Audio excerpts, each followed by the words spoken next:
Ladies and gentlemen, boys and girls, children of all ages, it's time once again. It's time. It's time for that amazing podcast known throughout, well, a few places. But anyway, I digress. Ladies and gentlemen, your ringmasters for today, that Giggleston Gal Friday, that's amazing, wonderful, stupendous, Rachel Reese.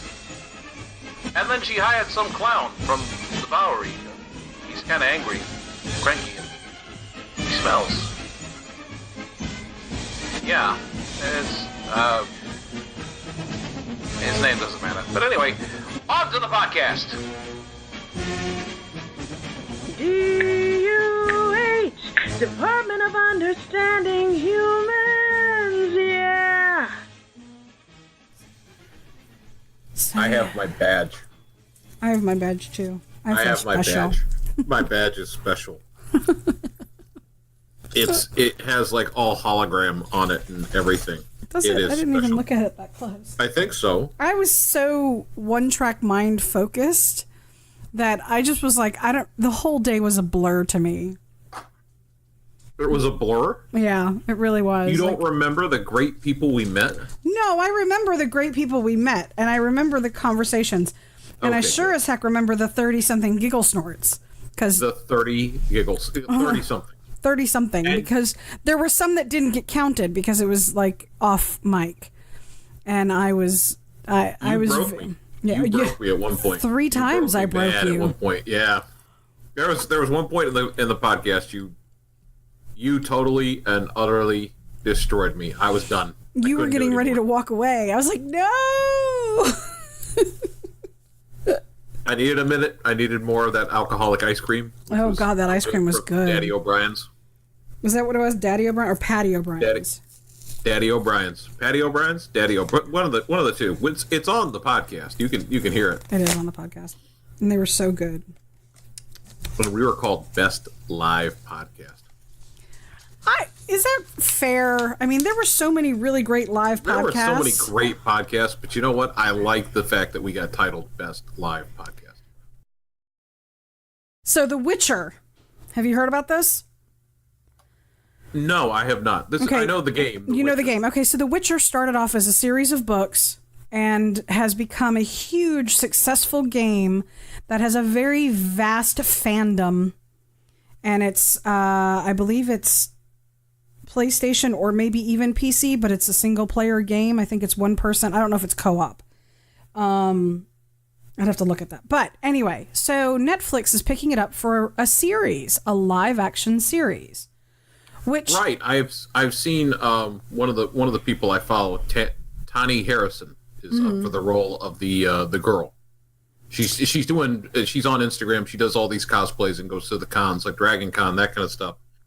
And she plays the Witcher, the girl that's the lead character with the Witcher in it. She's auditioning for the part. But yeah, side note. Go ahead. Wait, what's her name? Tani, Tanhee Harrison, Harrison. Does she do the voice for the current? I am not sure if she does the voice. Let me go to the... Okay, the reason I'm bringing this up is because so she is white and could potentially be the character. Yes. The racist remarks are coming to the people that are getting upset about the news I'm about to share with you. They're being called racists. Okay. Here's why. Netflix, in order to be inclusive, air quotes, they are trying to make it a BAME, B-A-M-E audition. And that's Black, Asian, minority, inclusive audition. They're trying to turn the main female character that is Ciri, C-I-R-I, who is Polish in the book and in the game, who is very fair-skinned in the book and digitally rendered in the game, with white hair and light eyes. They're trying to turn that into a minority-based character to be all-inclusive, and the fandom is in an uproar. people are freaking out because they're like, that is not how that character was written. You can't do that. Be all inclusive with another character, but you can't do that with this character based on there's freaking a 3D rendering of this character. You're going to change Yanni, the canon. Huh? Yeah, Yennefer, right? No, Sorry, Ciri. Ciri. Okay, sorry. Ciri is the female. The adopted daughter of the misogynistic guy, the womanizing guy that is going to be done by Caviezel. Okay, yeah, okay, I got you. Go ahead. So it's just, and so the people that are going, no, this isn't okay. There are people on the other side of this that are going, you're racist. It's like, no, that's not a racist thing. That's a fact. That's like somebody making Cuba Gooding Jr. JFK. Yeah, I don't get it. I don't get where you just get an uproar. You can't, you cannot. It's a game. First of all, I know it's like, oh my God, it's just a game, but it's not just a game. People spend lots of money to play these games. Well, they did the same thing on Netflix with Iron Fist. What are they? The lead character that is Iron Fist, Danny Rand, was. And I'm sorry, I can't think of the guy's name, but he was Sir Loras Tyrell in Game of Thrones, who's playing the Iron Fist. Danny Rand in the comics was a white man, or Caucasian man, let's say. Right. Whose plane crashed with his parents, and he was a billionaire kid lost in the mountains of Tibet in this mystical city called Kunlun, and was taught the ways of the monks of the Iron Fist. He was given the powers of the immortal Iron Fist. He defeated the dragon, blah, blah, blah. Okay? So it's a white guy that knows karate. Right? Right. There's been never a problem with this since 1973, I think, when the character came out. Never a big problem with it. Been a character for years. Until Netflix picks it up and makes it a show. Until Netflix picks it up, and then they say, why don't we have an Asian dragon, Iron Fist? Well, the character wasn't Asian. Okay? Sorry. I would have a problem with, like, for instance, Luke Cage. You made Luke Cage a white guy, I'd have a big problem with that. Luke Cage is a black guy. That's the character as it was written. This isn't about hate. This isn't about anger. This isn't about trying to piss people off. The character is written a certain way. And it's a Polish story. For one of my friends who's actually read the books, it's about the lore of Poland, about like one of the monsters that they fight is the legend is that if for children that were murdered or abandoned, it becomes this particular type of monster, right? Right. These are the nightmares of Poland. These are the stories of that land that have been turned into creatures to fight and things like that. Like, I don't see anybody taking they made Van Helsing a woman, but it was buyable because she was still white and Polish, or white and in that culture. I'm probably getting all of my cultures mixed up, and now therefore I am racist, and everybody's just going to have to write me letters and yell at me for being a racist pig. Whatever. Well, okay. So anyway, I'm sorry. No, it's sorry. Wow. I sit by. Who hurt you today? Nobody. I just sit by and I don't say anything, and I don't say anything, and I don't say anything because I want. Over and here we have. Yeah, because I want our listeners to kind of feel, oh hey, everybody's welcome, blah, blah, blah, because I want to be all inclusive. But the truth is, I don't want everybody to be all inclusive, because here's the truth about inclusivity: if you open the door to everybody, there's no individuality. If you open the door to everybody and you let everybody come in and you let everybody contribute, you're not getting fine-tuned quality product. There's no competition. Competition's a good thing. It has nothing to do with color of skin. Is what makes things strong. Yeah, I mean, we're in a society that thrives off of capitalism and patriotism even, and it's just like today's a day where we remember people doing some really shitty stuff to our own family of people. And for a little while there, we reunited, we locked arms, our colors didn't run, we had American flags flying everywhere. And then one day, because of one vote, suddenly the entire country is divided. Now we've got a guy in office who's trying to fix that, and suddenly anybody who agrees with that is a fucking racist. Give me a break. He is not a dictator. I am not supporting a dictator. I'm supporting a man who's trying to make a change in this country. Apparently Obama's out doing more stuff on the campaign trail, and he's taking credit for some of the stuff that Trump has been doing. And people are eating it up because people think they want to go back to the Obama administration. Well, he's a Hollywood president. Let's call it as it is. And I'm not attacking the man himself. Let's make that right now. I could care less color of skin, everything else on that, okay? As a man, I think he's a good family man, devoted husband. As far as we know. I mean, he didn't have a blowjob in the Oval Office, but yeah, he's a good man. Yeah, okay. That was all right, man. All right, got impeached. Didn't stick. All right. They didn't impeach me. What you think you're going to impeach the hair piece, man? It's okay.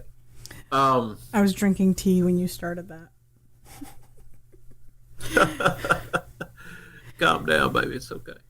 Anyway, Bill, you're going to make me spit. That ain't going to be a bad thing. All right. It's a combination. It sounds like Zaphod Beeblebrox from Hitchhiker's Guide to the... All right. Yes. All right. All right. Anyway, go ahead. The Obama administration, yeah, maybe there were some good things to it, but to me, there was not a lot of good things. We put a man in office who, voting history, he didn't vote really in Congress. He voted absent more than he did. That's fact. It's on record. You can go to the Library of Congress and look these things up.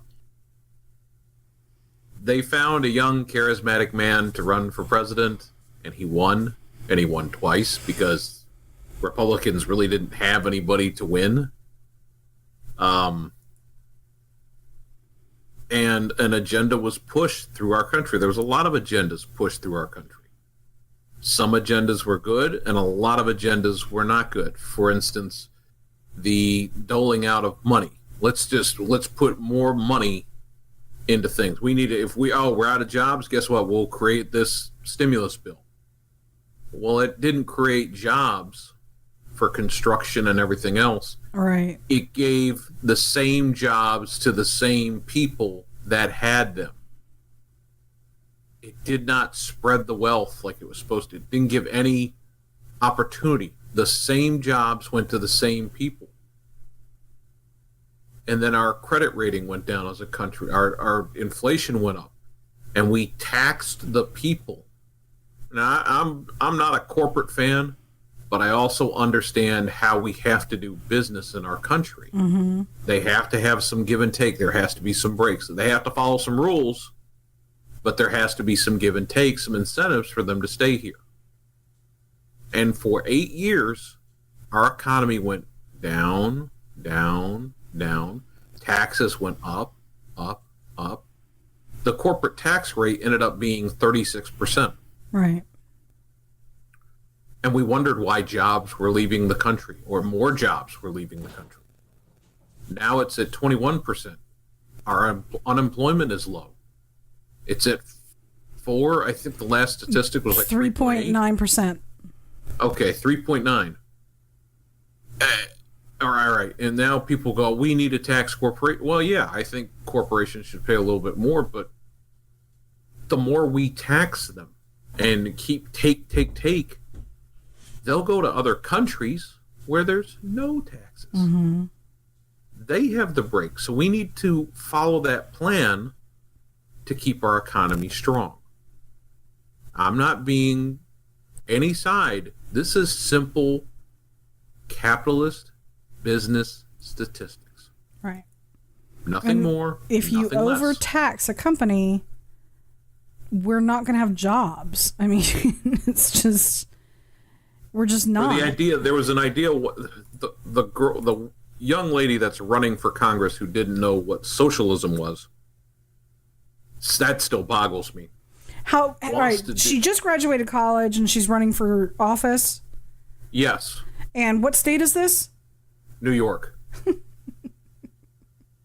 And she doesn't know what socialism is? She didn't. They asked her that question point blank, and she couldn't answer the question. But everything she wants to do has a lot of socialist tendencies. Well, let's look at history here. Socialism hasn't worked. It didn't work. It didn't work for Russia. Okay? Definitely ain't working in Cuba. Okay? And I know we're going to go back to Afro Al Bundy wearing his Fidel Castro t-shirt. If Cuba was so great, why do people try to escape there in garbage and come here? cans Yeah. And come here, okay? Jeez. I mean, they're making makeshift rafts and come in here. Their country in before the fall and the rise of Castro, the country looked wealthy. It was a vacation destination, tourism, the whole deal. And it's a wonderful country. The Cuban people are absolute great people. But now the country looks like it's been there since 1952 in an irradiated wasteland. Okay? There's no improvement for the people, no anything. Anything you see Cuba-wise, it just looks like it's stuck in time and hasn't progressed any. So all these socialist countries failed. And then you can say, oh, what about China? Well, yeah, China is a socialist country, but they adopted Western philosophy because I think at one point China saw the writing on the wall and said, Russia fell. Cuba's not doing well. On another point of socialism, Venezuela. Hugo Chavez. Look at what's happening there. Toilet paper is worth more than their dollar. That's what I was getting ready to say as I heard something about the amount of value to the money is like inflated like hundreds of percentages.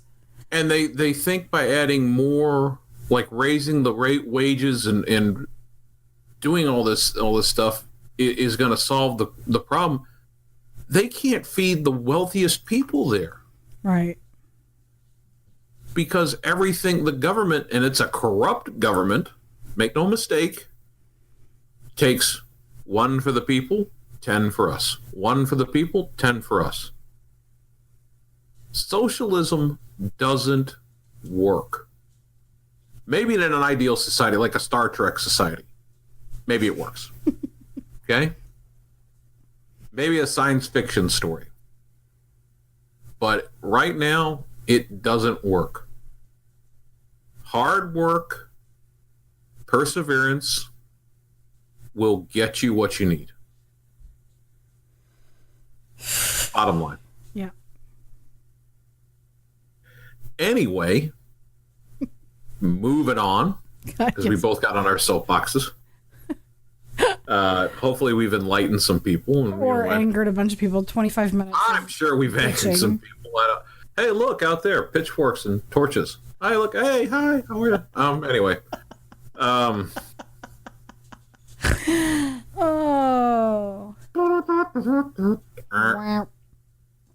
I look forward to going back to DragonCon next year.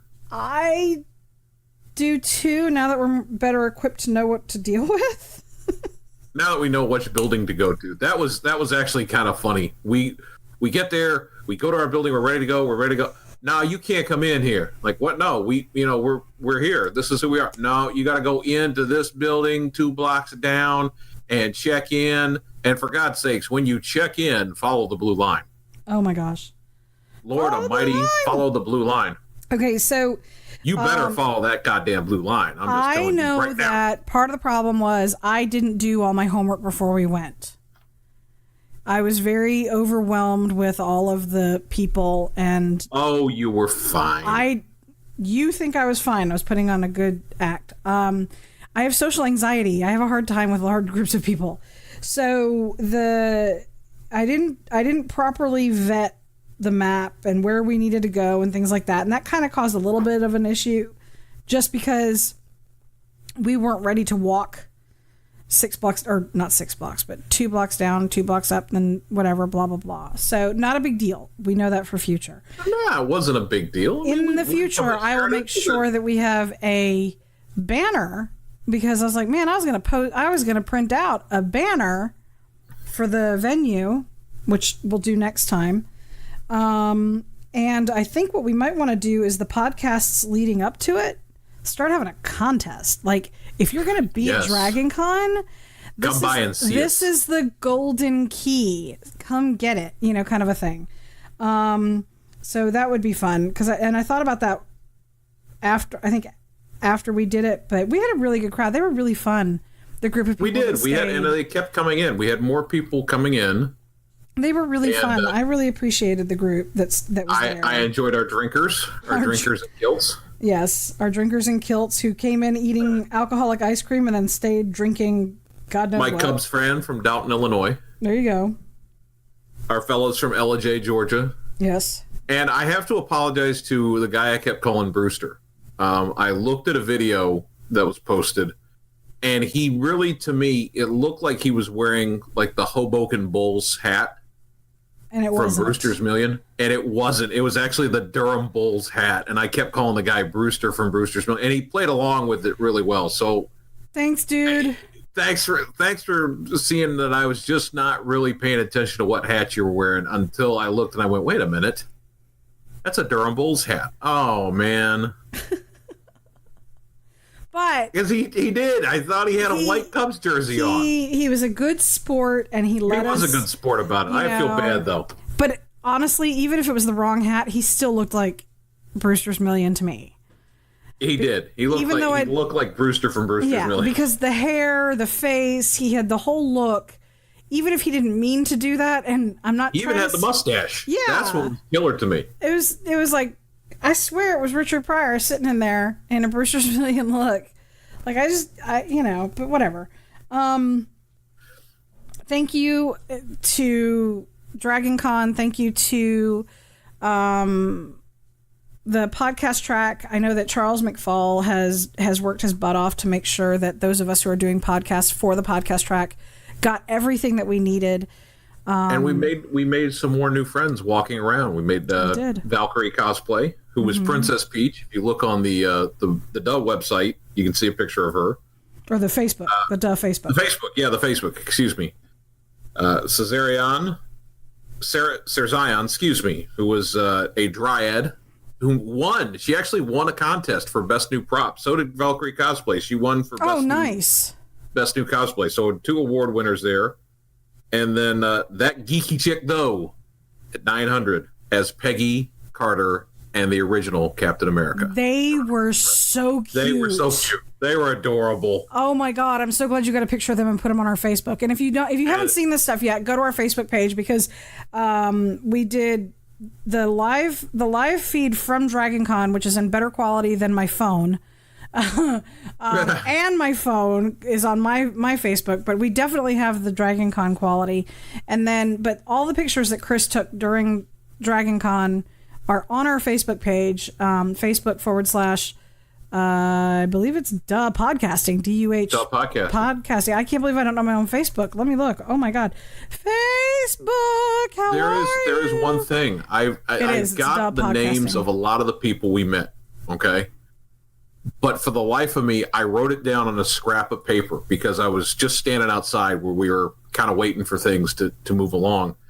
The Indiana Jones family. If you guys, I didn't write your names down, but that was a winning family moment. I saw that picture and died. I was like, that's being a cosplay family. That's just hilarious. And I asked him, I said, do you guys do this as a family all the time? And the dad goes, the guy that was Indy goes, well, I'm really into this, and my wife and son humor me.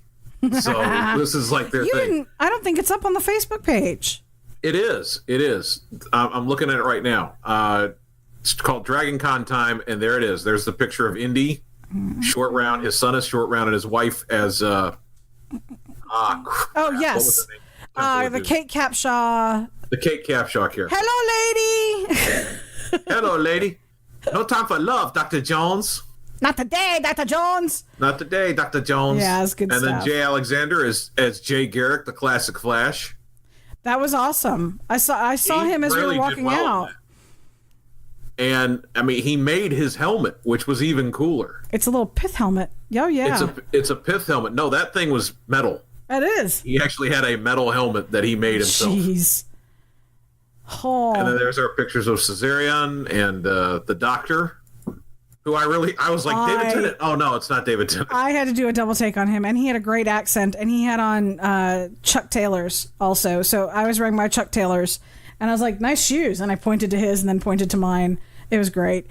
Every time Princess Peach walked by me, I would yell, "Save the princess!" And then, great. Of course, we also had our drunk Street Fighters who were chugging down Miller Lights right there.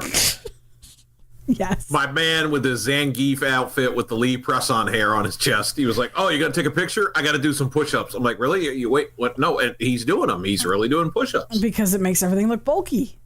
I'm like, all right, dude. Okay, yeah, good stuff. You go, dude. So we did. We had an absolute blast. It was fun. It took me days to recover, but it was fun. I was exhausted until about Wednesday. We also didn't realize there was a lot of other things going on in Atlanta, which made it even more hectic. The Auburn game was over at Mercedes-Benz Stadium, and there was a pride parade going on, so the city was a little nuts. The city was a little nuts, and the media is calling DragonCon Nerdy Gras, like Mardi Gras, but Nerdy Gras. Nerdy Gras. It was Mardi Gras for nerds. And we got there thankfully after the parade. There was a parade, and we got there on Saturday. So our thing was on Saturday, but there was stuff going on since Thursday. Yes. And stuff that went on until Monday.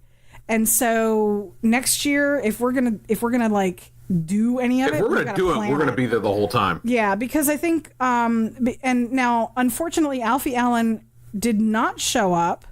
Yeah, Theon didn't show. He broke his leg. Oh, is that what happened? I didn't know that he hurt himself. That's what happened. He broke his leg. Oh, damn. We need to figure out how we can mail him his T-shirt. We will. And, we were going to go with the standby, which was Urion Greyjoy. Yeah. But he missed his plane from Ireland. Oh, that sucks. Because they're filming right now. Yeah, they're filming. He was filming some last-minute stunts and fractured. I say broke, but I mean, broke. You might as well say it's the same thing. Yeah. Fractured his leg. That's right. And was not able to travel. Well, we hope you feel better, Theon. Alfie Allen. We hope you feel better soon. Because balls is a state of mind. Because balls is a state of mind. And we are going to get him that T-shirt, so help me God.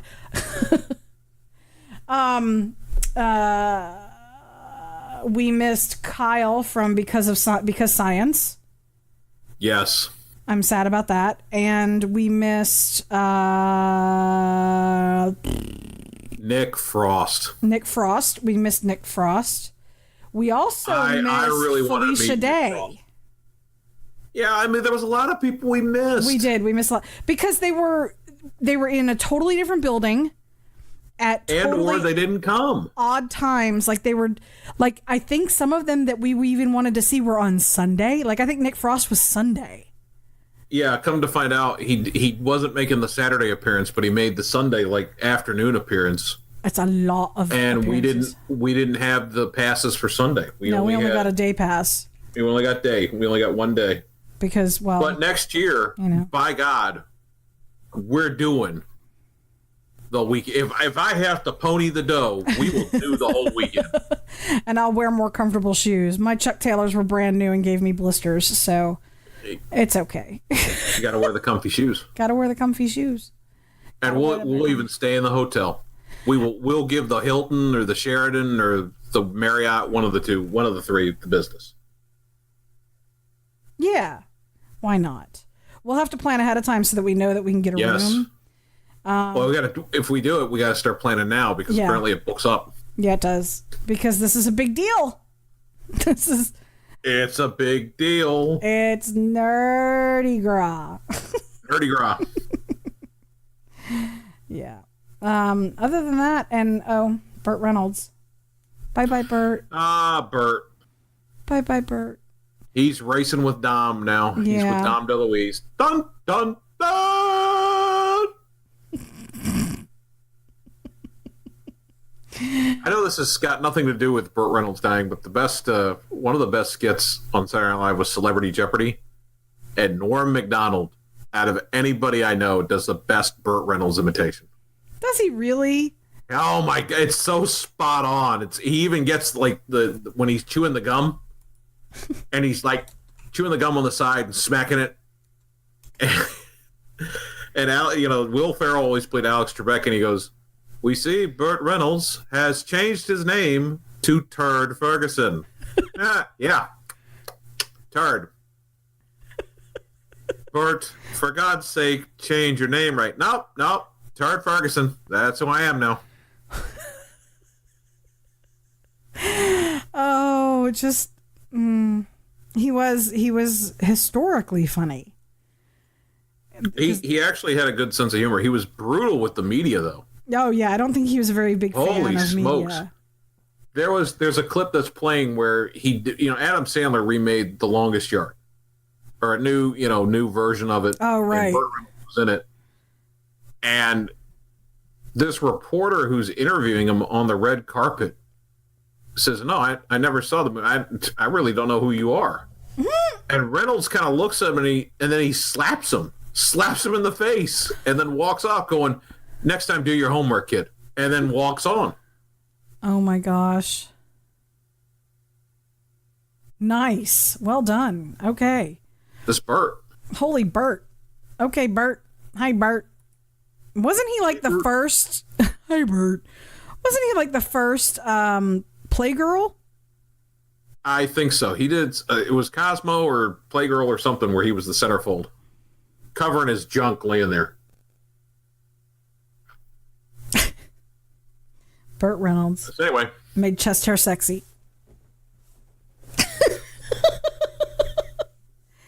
He was a bear. He was absolutely a bear, and I had the biggest crush on him growing up. I thought he was the greatest looking guy in the world. Yeah, which explains why I like tall men with dark hair and facial hair. Yep. There you go. Thanks, Burt. Thank you, Burt Reynolds, for making me a horny teenager. Anyway, I got nothing else. I got nothing else on that note. I think that's the podcast. We're done, folks. Good night. Anyway, if you want to send hate mail, just reach us at theemail@gmail.com. That's DUHTHEMAIL at little ampersand symbol gmail.com. THEE. Or you can send us letters at our P.O. Box, which you can find on our website at DUHwebsite.com. That's DUHwebsite.com. It's just one of those days. It's one of those days. Thanks for joining us here at the Department of Understanding Humans, also known as DUH. Just remember, this is our circus. These are our monkeys. Be sure to check us out on Facebook, Instagram, Twitter, and other social media outlets. You can find all of our podcasting streams and feeds at our website at www.DUHwebsite.com. That's DUH website.com. Thanks again for joining us, and have a great day.